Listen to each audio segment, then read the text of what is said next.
I'm Dylan. This is Amy. We're from Decibel Architecture. And the project we're presenting is Waratah Studio, which is a rebuild of the Chelsea Flower and Garden Show at Alinda Botanical Gardens. So back in 2013, cast your mind back, pre-COVID, pre-everything really, pre-Trump, pre-everything, Australia put forward a garden into the Chelsea Flower and Garden Show, which was designed by Philip Johnson Landscapes.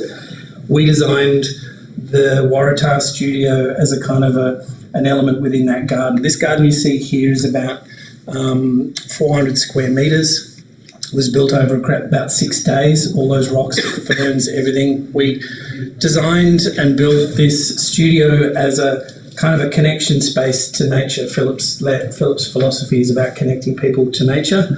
This was made at the time in plywood, prefabricated, an aluminium frame designed with its eyeball height at 1.5 metres, which just happens to be exactly the eye height of our departed queen, so that when you stand in the centre of this space, all of those fins disappear and you feel like you've just had your clothes removed.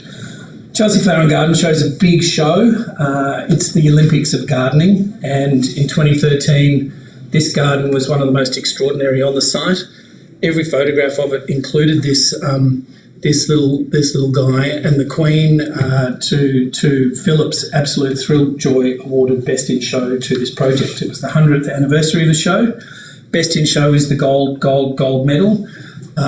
It was very thrilling, and we in fact entered this little temporary studio into these awards in the international division. We got a commendation at the time. 10 years later, we have secured a site in the Alinda Dandenong Botanical Gardens and upped the scale of this garden to 8,000 square metres, so it's 20 times the size. And we've converted a section of old golf course into what is now the premier Australian native species garden in all of Australia, and I would say hence thus the world. This used to be just a grassy knoll, and we've built a 14-metre high mountain and lake. The studio, the Waratah Studio here acts no longer as something you can go up and into, but actually as a permanent structure in a robust material that I'll let Amy explain.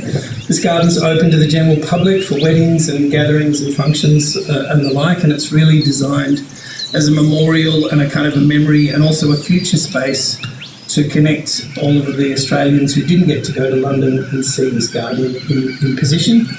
And so what we're extremely excited about here is that we've got wildlife and connection coming into this garden. I'm going to let Amy talk a little bit about the structure. She shot, drew, fabricated, did all of the drawings to bring this thing together, so she's much better at it than I am. So in its built form, the geometric petals of this abstract Waratah are arranged to create a pavilion that sits above and within an Australian landscape of deep reds, yellows, greens, remnant of the Waratah's native pop of colour, complementing the beautiful surrounding landscape. The complex flower sculpture was achieved by projecting the edges of the dodecahedron and icosahedron on the faces of a cube. This method determined both the form and the volume of the object, as well as the structure and the location of the petals, making up 62 nodes with each side containing 20 petals. The steel petals are supported on 4 inclined CHS tube legs, which gently twist up from the ground and intersect the internal frame. To fabricate the complex form, a jig was erected in the factory warehouse, allowing the form and structural connections of the steel members to be tested before being installed on site. Differing from the original sculpture, the studio's petals are made from laser-cut 3mm Australian Corten steel, allowing for a more lightweight, permanent and elegant geometry. The delicate petals create dappled light and shadow, disappearing at certain points in the interior when viewed from certain angles. The material is chosen for its ability to patina into warm rust-orange tones, complementing the surrounding native garden and revealing the natural weathering.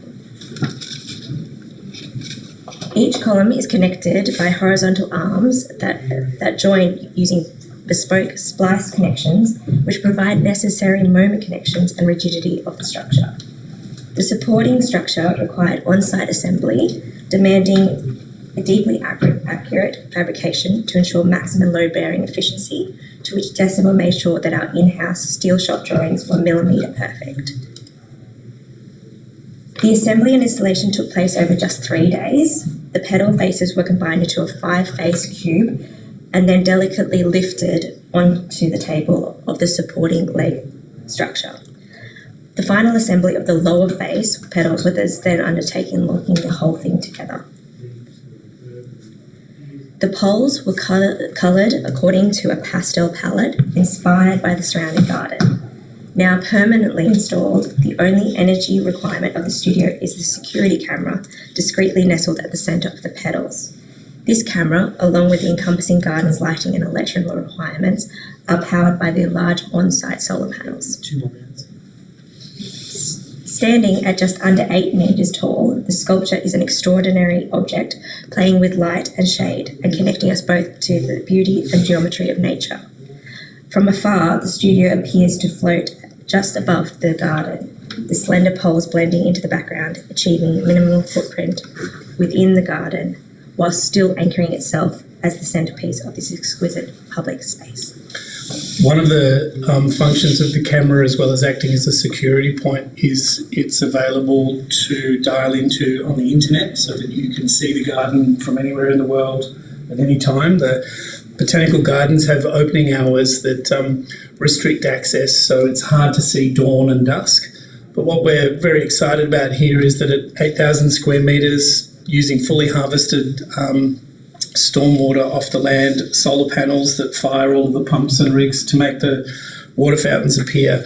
We've had echidnas bathing, we've had frogs and ducks and natural and all the endemic species coming back, which has been really thrilling.